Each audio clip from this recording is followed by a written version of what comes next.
Já, heyrðu, Steinunn Ólína. Já. Hérna, ég ætla að segja það svolítið.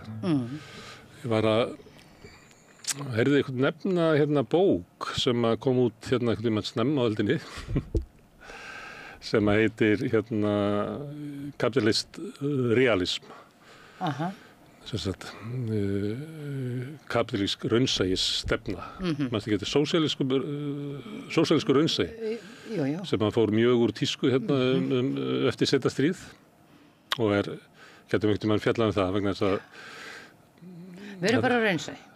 Nei, ég var að tala svona versta útgáfan af sósíalísku raunsæi voru svona pósterarnir frá Stalin tímanum sem að var svona hinn glaða æska eða harðduglegt bændafólk horfði á móti sólinni og stundum var Stalin þar sem að horfði átt að hann. En svo náttúrulega sósíalísku raunsæi líka bara þessi bylgja að draga alþýðufólk inn í menninguna. Akkurat. Og líka bara að færa sjónarhorn sögunar niður. Þessi bók eftir Mark Fisher og ég sá bara nafnið og ég sagði ég ætti að lesa þessa bók og svo stundum gaman bara að geta sér til hvað bókin er. Ég fór að velta fyrir mér kannski lifum við í tímabili kapitalísk raunsæis sem er kannski orðið jafn úrkynjað og sósíalísk raunsæi var. Og ég gæði önnur ástæðu fyrir ég las ekki bókina af því að hún er eftir Mark Fisher og hann framdi sjálfsvíg. Mér svona var eitthvað svona ámæra að hlusta á. Nei, mér svolítið skemmtilegt þegar þú ert að segja þetta og velta fyrir því hvort að ég held að það sé oft bara nóg að leggja sig, setja bækur undir koddann og þá svona síist innihald þeirra inn í höfuðið á manni. Ok, en ég fór alltaf að geta mig til þessum að kannski er það skemmtileg bók sem að fjallar að hvernig menningin okkar er farin að líkjast til dæmis Stalin tímanum. Já. Og þá fór ég að skoða auglýsingar og það vildi svo til að bara þegar ég var að hugsa þetta, þá var ég bara að skrolla niður Facebooki sem að gera og þá kom auglýsing frá Rauðahliðinu. Já. Þetta kom upp á skjáum mínum. Ert að versla í útlöndum, sparaðu tíma og óþarfa fyrirhöfn, rautt hlið.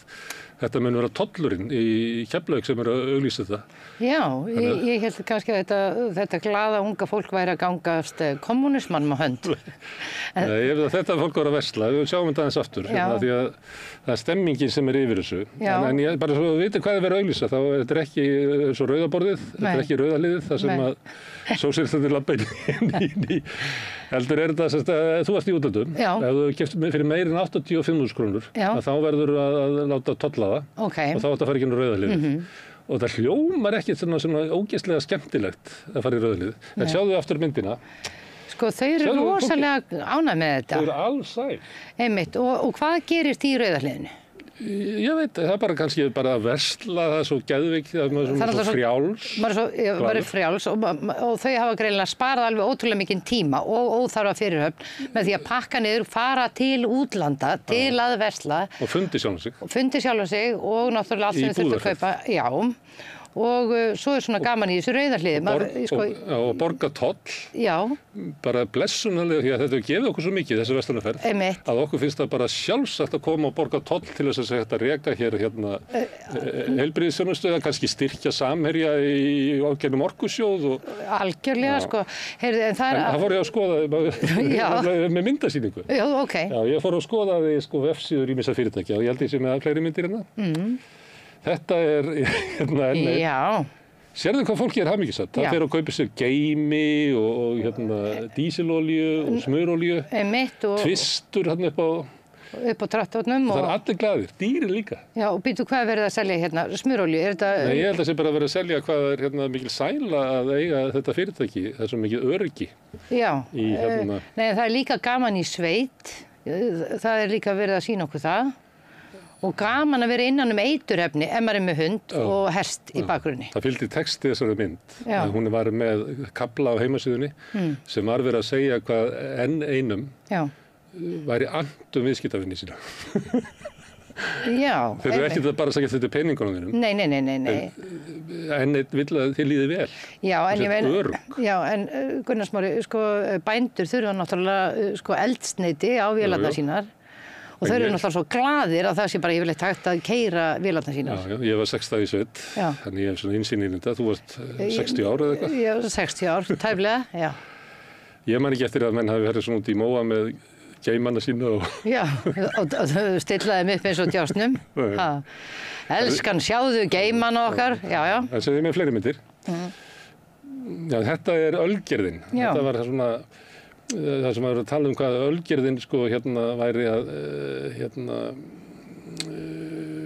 það voru að tala hvað færi vel með umhverfið, ölgerðin, sem að selur okkur Egilsappelsín og flytur inn alls konar svona dótir í, bara risastór heildsala. En, og ég sá fyrir mér sko þessi maður í appelsínugula sem er niður í fjöru og horfir mót hafi og sköpunarverkinu, hvað hann er þakklátur fyrir hvað ölgerðin að færa honum hreina náttúru. Já, en sko, hérna stendur, ölgerðin hefur mikið metnað á sviði sjálfbærni og er markvisst einlega sjálfbærni menningu fyrirtækisins til að ná framtíðarsýn fyrirtækis sem að verða fyrsta val viðskiptanna þarf að huga sjálfbærni í allri virðiskeðjunni.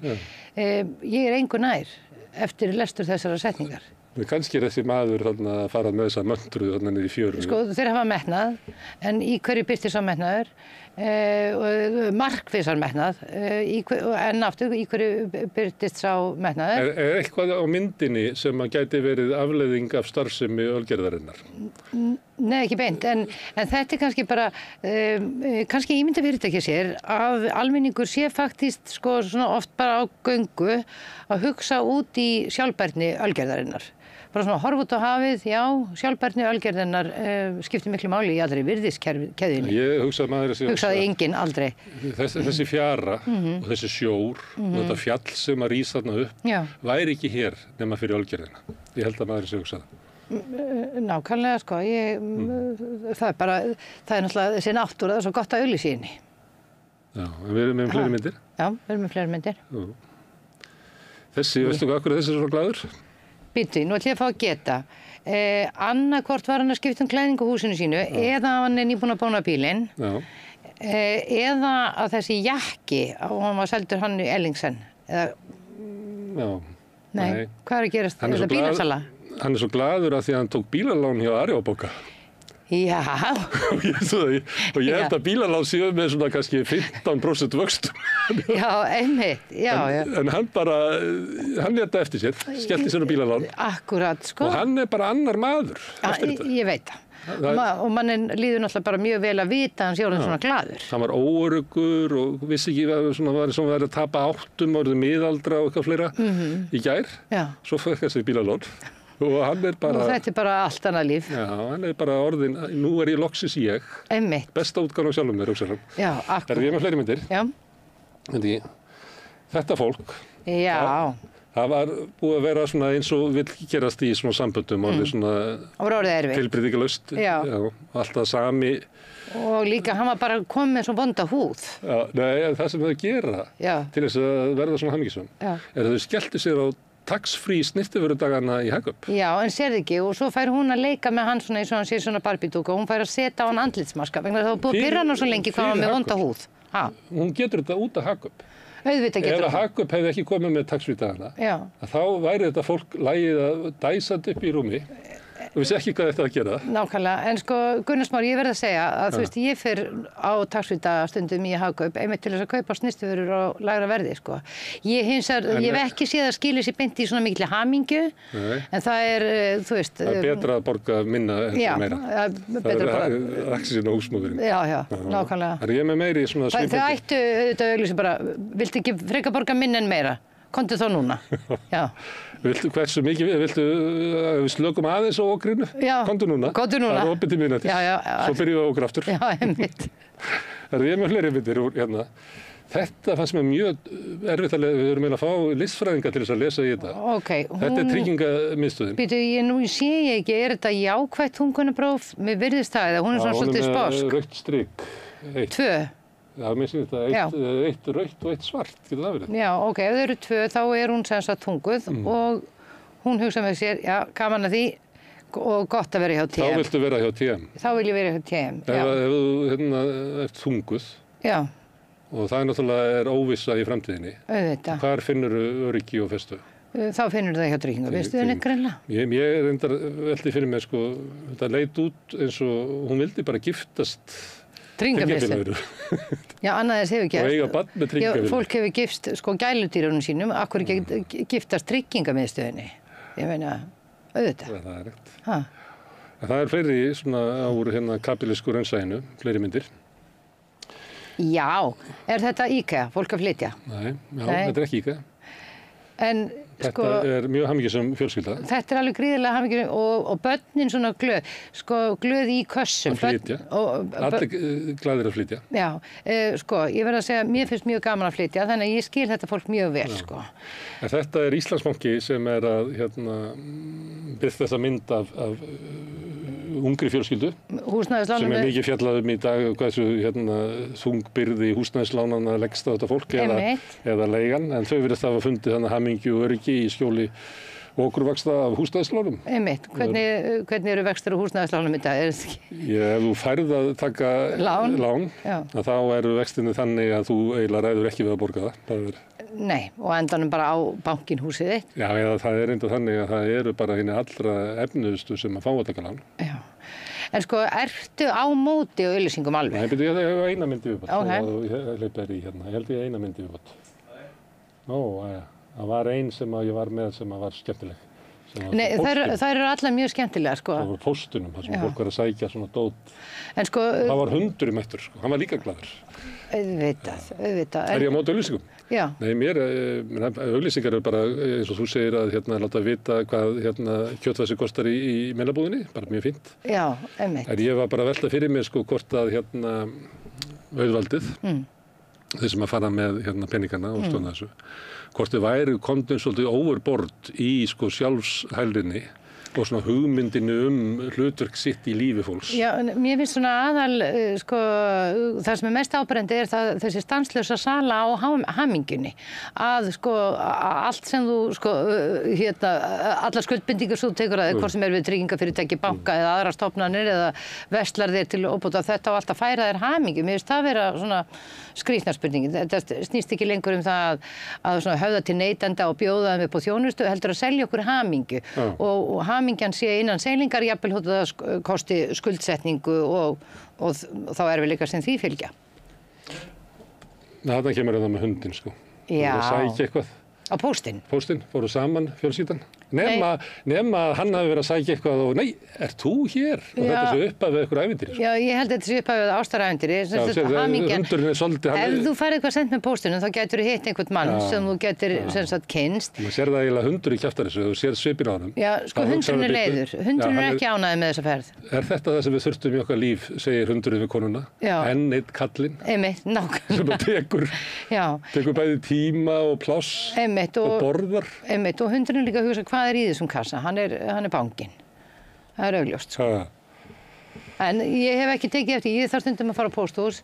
Mér finnst allir vera frekar svona niðurlútur á pósthúsinu, þú veist, lengi að bíða, standa með númer. Hefur ekki farið í svona kassa að sækja? Jú.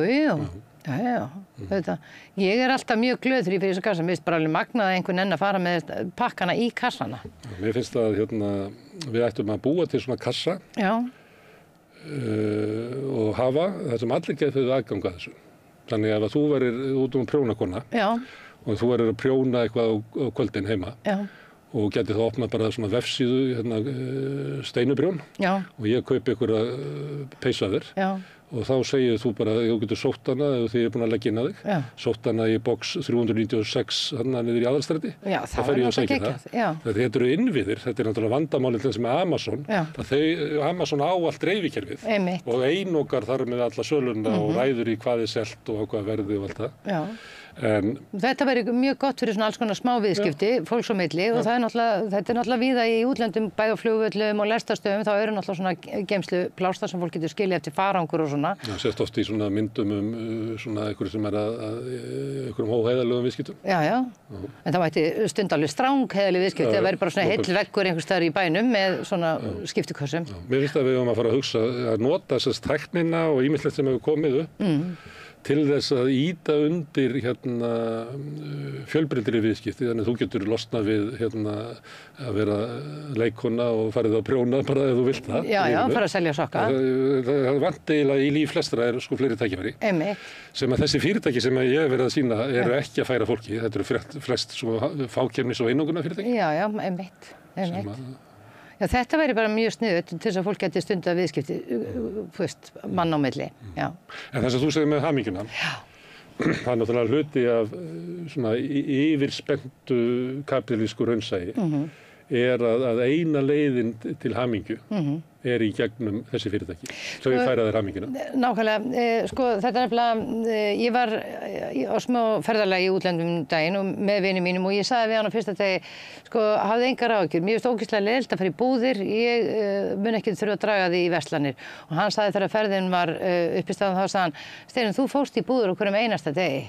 Og það, ég áttaði mig á því að það er svona eitthvað gamalt í manni að maður þurfa að kaupa eitthvað í útlöndum. Og ég er alveg útsett fyrir eins og allir aðrir, sko. Heila þvotturinn hefur tekist mjög vel. Og það er svo að takis upp svona einhver svona órói í mér. Ég þarf nú að kaupa eitthvað, ég þarf ekki að færa börnunum eitthvað og svona, það kemur upp, þú veist, þetta hefur tekist alltaf vel í mín tilfelli. Ekki þar fyrir að ég keypti mjög lítið, nema ég keypti með 2 pör skóm sem að ég þurfti að láta vin minn bera heima því ég ætlaði að ferðast svo létt. Varst að komast hjá því að fara í rauðahliðið kannski? Ég var að reyna að komast hjá því að fara í rauðahliðið. Nei, þetta fór nú ekki yfir 80.000 krónur, þannig ég var hólpinn, sko. Ég þurfti ekki að gera grein fyrir kaupunum. En þessi heila þvottur að maður eigi stanslaust að vera að versla eða eitthvað svona, þetta smýgur inn í vitund mann, sko. Og ég hitti einmitt hjón á leiðinni heim sem hefur verið með 2 unglingsstelpur í Portúgal og þau sögðust aðalega að verið að elta dætur sínar á milli verslana. Vegna þess að þær hefur verið alveg bara, það þyrfti að kaupa svo mikið bæði fyrir veturinn og næsta vetur og náttúrulega lítið úrval af tískufatnaði á Íslandi, allavega ekki þeim að skapi, þannig að þetta var alveg kjörið að nota Portúgalferðin í það að vera dálítið í búðum og þau voru svolítið uppgefin, foreldrarnir. Ég er að reyna að komast í frí, eins og þú veist. Já, þú átt að leysa mig af. Já, einmitt. Þannig ég var í bænum, að ég kemst ekki alveg í frí, sko. Nei. Þannig ég var svolítið að það var svo fallegt í Reykjavík, bæði á fimmtudaginn og föstudaginn og laugardaginn. Þannig og svo svona vorkvöld í Reykjavík. Þannig ég var svolítið í bænum. Og fór borðaði svona túristastöðum og svona bara vafra bæinn og það var náttúrulega mest túristar. Borgaður 18.000 fyrir kjötsúpuna og 5.000 kall fyrir vaskljós? Fáránlega hátt verð fyrir pítsu sem að reynda var ágætt, sko. Og svo, en að því var svona túristast bara í miðbænum og ég hitti náttúrulega eitthvað af fólki, það er náttúrulega einhverjir svona Íslendingar. Það eru nokkrir Íslendingar í bænum. Þá fór ég svona, að því að maður labbar svo hægt, sko, þegar maður er svona túristi. Að þá stoppa ég svona við búðir eins og svona þessar lundabúðir. Og þá var maður að skoða, og þá myndi ég eftir að þú hafði að skrifa það að túristarnir kæmi hingað til Íslands til að kaupa vöru sem er framleiddar í Kína. Já, einmitt. Og það sem er framleitt af dóti er ævintýralegt bara. Þetta er bara svona steypa sem er búið til. Furðuleg víkingaskip sem er svo skringil í laginu. Akkurat, en ég minna þetta er svona allstaðar. Ég labbaði einmitt inn í svona túristabúð í Portúgal, skoða hvort það væri nokkur einasti hluti sem ég langaði til að eiga þar inni og nei, að sjálfsögðu ekki, vegna þess að það er bara sama eins og hér. Þetta er bara svona fjöldaframleitt dót. Allir fólk kaupa það? Kaupir fólk þetta? Já, fólk að kaupa þetta, þú veist, og það er náttúrulega ótrúlega sali einhverjum svona pílutu, ég tek eitthvað minjagrip, kannski eitthvað smá segul og ískápun og eitthvað svona, þetta safnar saman þegar saman kemur. Reyndar var ég mjög heppin vegna þess að ég labbaði inn í þessari búð, þar sem var bara svona eitthvað, svona fjöldaframleitt kínverskt dót, bara með portúgölskum svona formerkjum eins og bara þetta dót sem er selt hér. Þá hékk upp á vegg mjög sérkennilegur kjóll, svartur perlusaumaður kjóll. Og það var eins og hann ætti alls ekkert heima í búðinu og hann var náttúrulega eina sem vakti athygli minn, þannig ég spurði konu hvort hann væri til sölu. Hann kallaði á þig eins og... Já, hann kallaði á mig. Og hún svona horfði á kólinni, svo hún hefði aldrei séð hann inn í búðinu aftur, áður bara svona, Já, ég held að hann sé til sölu og hann passaði einhvern veginn ekki inn. Hún sagði, ég þarf aðeins að hlaupa niður og spyrja hvað hann kostar. Svo fór hún niður og sagði, já, þú mátt kaupa þennan kjól og ég sagði bara, þetta bara af einhverjum, skilur, þetta bara einhverjum sem vinnur hérna eða eitthvað. Og ég fékk kjólinn, þannig að það var nú mitt lána labbinn í þessa búð, sko. Þeir tennisskór? Já, nei, ég fékk þennan skrýtna kjól inn í túristaverslunni sem ég hékk þarna fyrir tilviljun. Kannski hefur bara einhver viðskiptavinur farið úr honum og skilað hann eftir þar, ég veit það ekki, en mér var allavega seldur hann. En auðvitað ættu við að vera að framleiða ferðamannavarning sem væri framleiddur hér. Ég meina, við eigum mikið fallegt handverk og mikla sögum mikið fallegt handverk og það væri að gera bara rífa þá starfsemi upp aftur þannig að við getum verið að selja eitthvað þannig að fólk keypti hér eitthvað sem væri raunverulega framleitt á Íslandi og unnið upp úr íslenskri menningu og ég meina, getum við ekki verið miklu stoltari því og það geti líka verið atvinnuskapandi, sko. Svo lærði ég eitt hérna á... En það er alltaf svo dýrt, sko. Það er miklu ódýrar að láta framleiða þetta hinum meginn á hnettinum og flytja og miklu skynsamlegra og meira mengandi að flytja svo draslið yfir halva jörðin svo fólk getur keypt það hér og flytta aftur með sér yfir halva jörðina, sko. En ég lærði eitt í gönguminni sem túrist í Reykjavík að varst ekki eftir honum Bill Bryson sem að skrifaði svona ferðasögur og skrifaði svo einhverja bók sem að varði metsölubók út allan heim, eitthvað short history about everything. Nei, hann er mjög skemmtilegur svona, hann skrifaði ferðasögur sem að getur ágætlega skemmtilegar. Hann skrifaði sko, eiginlega svona gangstöttum alls þar í heiminum. Já. Að þá eru annars vegar fólk sem á heimaðar sem bara labbar í eðlilegum hraða og svo eru túristandi sem að labba mjög hægt og geta líka allt í einu stoppað, hort á kött eða eitthvað því að þeim bara leiðir eða upp eftir byggingu. En í Amsterdam kemur þriðji hópur sem fólk sem mjög skakkt og það er mjög óútreiknanlegt þannig að maður rekst mikið á fólk. En þetta var skrifað fyrir tíma farsímans og nú er komið enn einn tegund og ég fann svolítið graslykt í bænum svona, fólk að labba fram sem að var reykja og svolítið af því. Og svo er fólk sem í símanum sem er náttúrulega algjörlega óútreiknanlegt. Já, af því að það er bara fast í sinni eigin veröld, sko. En ég var þennan dag var ég í þessari túristalabbinu. Snöggstoppaði fyrir utan búð sem var að selja undarleg víkingaskip. Já. Labbaði svo áfram. Þetta var mæli með meðan sumir voru í Portúgal sko, ef ég vil ekki hitta nokkurn einasta mann þá labba ég upp og niður Laugaveginn vegna þess að maður hittir enga Íslendinga lengur og þetta er bara svolítið eins og að vera týndur í útlöndum. Herðu, við höldum áfram með sumarþáttinn okkar. Það næsti kafli hér eftir augnablik. Allt það besta er ókeypis. Knúsaðu vini þína. Samstöðin þar sem manneskjurnar koma saman.